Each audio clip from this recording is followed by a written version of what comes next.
This channel does not promote any violent, harmful, or illegal activities. All content provided by this channel is meant for an education purpose only. দেখছেন টিভি9 বাংলায় রয়েছে আমি শুভজিৎ মিত্র। ঘড়ির কাঁটা বলছে .2 সন্দেশখালীর দিকে নজর রাখতে হচ্ছে। সন্দেশখালীতে অভিযোগের শেষ নেই, অভিযোগের পর অভিযোগ, অভিযোগের পর অভিযোগ। এবার সুবিচারের দাবি সন্দেশখালীর দুর্গা মণ্ডপের ঠিকাদারের। মাথায় বন্দুক ঠেকিয়ে টাকা লুটের অভিযোগ শিবু হাজরার অনুগামীদের বিরুদ্ধে। মনরেগা প্রকল্পে ঢালাইয়ের রাস্তা পাইলিংয়ের কাজ করেছিলেন সেখানকার ঠিকাদার রাজু মণ্ডল। সেই কাজের পাওনা বাবদ রাজুর ব্যাংক অ্যাকাউন্টে 2020 সালে 1,14,00,000 টাকা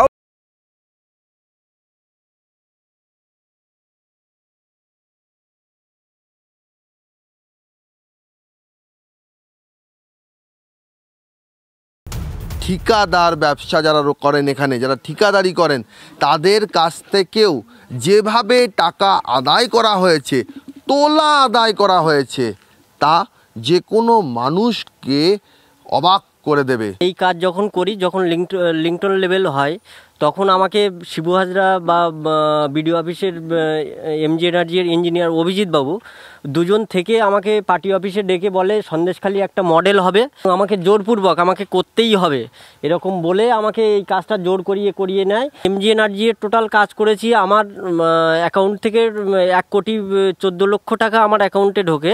সেই টাকা টোটাল আমাকে ভয় দেখিয়ে, আমার মাথায় বন্দুক ঠেকিয়ে আমাকে তুলে নিয়ে গিয়ে আমার থেকে ট্রান্সফার করিয়ে নেয়। সঞ্জয় মণ্ডলটা কি? সঞ্জয় মণ্ডল একজন কন্ট্রাক্টর, শিবু হাজরার কাছের লোক, কাছের কন্ট্রাক্টর। এটা কোথায় নিয়ে গেছিল আপনাকে তুলে নিয়ে? আমাকে সন্দেশখালী পার্টি অফিসে। অভিযোগ করলে আমরা সন্দেশখালী থেকে আর ফিরতে পারবো না। কাজ করিয়ে টাকা না দেওয়াটাই যেন নিয়ম বানিয়ে ফেলেছিলেন শিবু হাজরারা। এই যে switch gate, mini switch gate, এই মিনি সুইচ গেট, পাইলিং, এরকম একাধিক কাজ করিয়ে ইটের রাস্তা, সেই সমস্ত টাকা বকেয়া রয়েছে। পাবো 15,12,501 টাকা, এমজি এনার্জি পাবো 12 লাখ টাকা, এবং সেই সঙ্গে সঙ্গে বাথরুমের টাকা পাবো 24টা স্যানিটেশনের বাথরুম। শিবু হাজার কাছে দিনের পর দিন আমি হেঁটেছি, দিনের পর দিন আমার কাছ থেকে শোষণ করেছে। ফান্ডে টাকা ছিল, সেই টাকা আমাকে দিইনি। সেই ফান্ডের টাকা খেলো কে? শিবু হাজার ডান হাত বাপ্পাদিত্য মণ্ডল ভুয়ো স্কিম করে এই সমস্ত টাকা তুলে নিচ্ছে। এই দুর্নীতির সঙ্গে শেখ শাহজাহান যুক্ত, শিবপ্রসাদ হাজরা যুক্ত, এবং বাপ্পাদিত্য মণ্ডল সব থেকে বড় ভূমিকা নিয়ে এখানে এইসব টাকাগুলো সব আত্মসাৎ করেছে। সব মিলিয়ে সন্দেশখালী বিধানসভা জুড়ে তৃণমূলের এমন কোনো নেতা আছেন যিনি স্বচ্ছ ভাবমূর্তি? এই প্রশ্ন তুলছে বিরোধীরা, আর বাসিন্দারা যা বলছেন, যা অভিযোগ করছেন, তা বিরোধীদের বক্তব্যকেই প্রতিষ্ঠিত করছে। ক্যামেরা মিন্ময় চক্রবর্তীর সঙ্গে সৌরভ দত্ত, টিভি9 বাংলা, দুর্গা মণ্ডপ।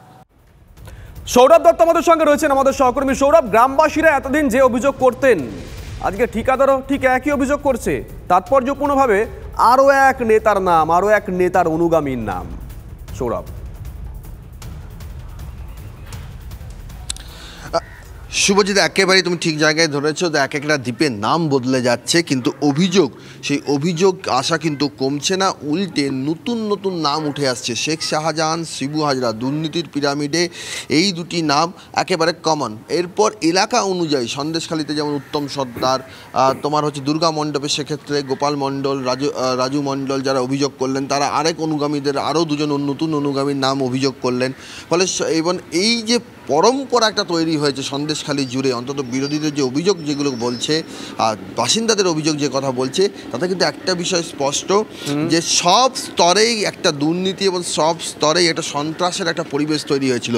রাজু মণ্ডল, গোপাল মণ্ডল, তারা কিন্তু যে অ্যাডমিনিস্ট্রেটিভ ক্যাম্প তৈরি হয়েছে, সেই অ্যাডমিনিস্ট্রেটিভ ক্যাম্পে তাদের এই অভিযোগ লিখিত আকারে জানিয়েছেন। তুমি ভাবো, মনরেগার কাজ করেছেন, ধরনটা কীরকম? মনরেগার কাজ করেছেন কন্ট্রাক্টর, ঠিকাদার কাজ করেছেন, ঠিকাদারের অ্যাকাউন্টেই পেমেন্ট হবে, সেক্ষেত্রে কোনো বাধা নেই। ঠিকাদারের অ্যাকাউন্টে যে মুহূর্তে পেমেন্ট হলো, শিবু হাজরাদের কাছে পৌঁছে গেল তথ্য যে টাকা পেমেন্ট হয়েছে, তৎক্ষণাৎ কিন্তু তাকে তুলে নিয়ে আসা হলো। রাজু মণ্ডল যে অভিযোগ করছেন, তাকে তুলে নিয়ে আসা কোথায়?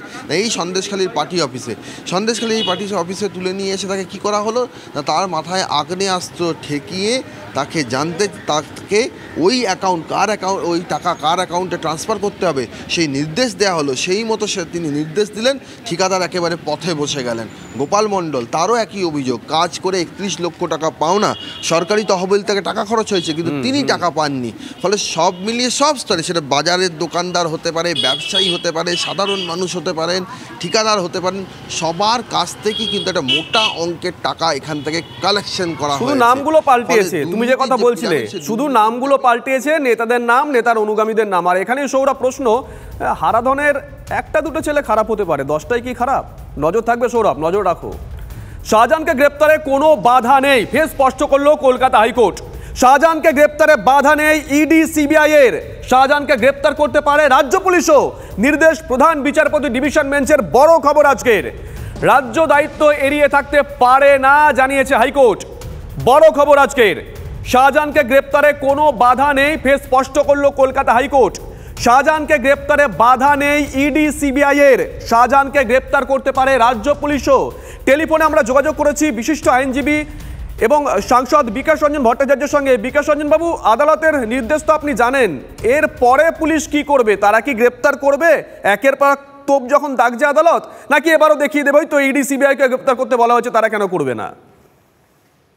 দেখুন, শাহজাহান, আমি প্রথম দিন থেকে বলে আসছি, তৃণমূলের প্রশ্রয়ে পুলিশ প্রোটেকশনে আছে, সেজন্যই তাকে গ্রেপ্তার করা যায়নি, গ্রেপ্তার করতে পারলেও না। এখন রাজ্য সরকারের প্রতি সামান্যতম আস্থা যা হাইকোর্টে ছিল সেটাও প্রকৃতপক্ষে অস্বীকার করা হলো। এখন ইডি সিবিআইকেও দায়িত্ব দিয়ে দেওয়া হলো।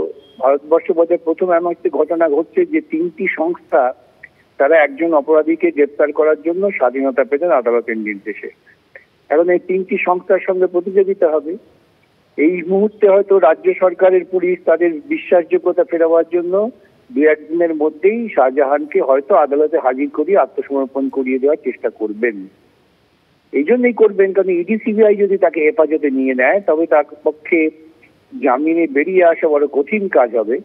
তার বিরুদ্ধে অনেক অভিযোগ আছে, অতএব তাকে বাঁচাবার জন্য এই মুহূর্তে রাজ্য সরকারের পুলিশ এরকম একটা ব্যবস্থা করলেও করতে পারে বলে আমার আশঙ্কা। ধন্যবাদ বিকাশবাবু। আমরা কথা বললাম সাংসদ এবং বিশিষ্ট আইনজীবী বিকাশ রঞ্জন ভট্টাচার্যের সঙ্গে। বিজেপি কিভাবে গোটা বিষয়টা দেখছে কথা বলেছিলেন বিধায়ক শঙ্কর ঘোষের সঙ্গে, তিনি কি বলেছেন শোনাবো। দেখুন, এর আগে আমাদের হাইকোর্টের একটি অবজারভেশনে ছিল যে এখানে আইনের শাসন চলে না, শাসকের আইন চলে। এবার এই কথা বলার পরে রাজ্যের পুলিশ মন্ত্রী হিসাবে যিনি পদক্ষেপ নেননি কিংবা পদত্যাগ করেননি, সেই পুলিশ মুখ্যমন্ত্রীর আন্ডারেই তো রাজ্য বর্তমানে চলছে। ফলে এখানে রাজ্য পুলিশ তার সদর্থক বা কার্যকরী ভূমিকা অপরাধীদের বিরুদ্ধে নেবে না, এটাই বাস্তব। কেন, অপরাধীদের সংগঠিত দলের নামই হচ্ছে তৃণমূল কংগ্রেস। ফলে সেখানে অপরাধীদের বিরুদ্ধে ব্যবস্থা নেওয়ার যে আশা প্রধান বিচারপতি বা তার ডিভিশন বেঞ্চ করছেন, আমার মনে হয় সেই আশাটা দুরাশাতে পরিণত হলেও হতে পারে। মানে শাহজাহানের কীর্তির কোনো শেষ নেই। সন্দেশখালীতে পা রাখলে একের পর এক অভিযোগ। আরও এক কীর্তিফাস শেখ শাহজাহানের। সন্দেশখালী ছাড়াও বাসন্তীতেও মাছের মিন ব্যবসা নিয়ন্ত্রণ করার অভিযোগ এই শাহজাহানের বিরুদ্ধে। একবার ভেবে দেখুন, শুধুমাত্র সন্দেশখালী নয়, বাসন্তী মানে কতটা বড় এরিয়া ছিল এই শাহজাহানের। অভিযোগ, শাহজাহানের মিন ব্যবসায় দোসর চরবিদ্যা পঞ্চায়েত প্রধানের স্বামী রমজান মোল্লা।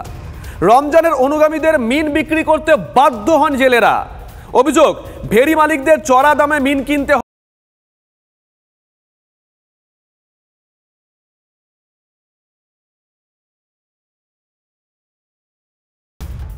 এই পার্সে মাঝে পেতে সাজানো শেখ টোটাল ও কেন ও নিজেদের এলাকার জন্যে ও কোনো জেটি কার্ড অবধি করেছিল ব্যবসা করার জন্য, ওকে স্যালামি দিতে হবে, নাহলে ও যেতে দেবে না। শাহজাহান এখানে যেমন দেখা যাচ্ছে যে মিনের ব্যবসা, ধরো ঘেরবাড়ি, মানে সবগুলো সব মানে এইভাবে সব কিছু করতো আর কি। আমরা চাইব ধরা পড়ো, আমরা এটাই চাই।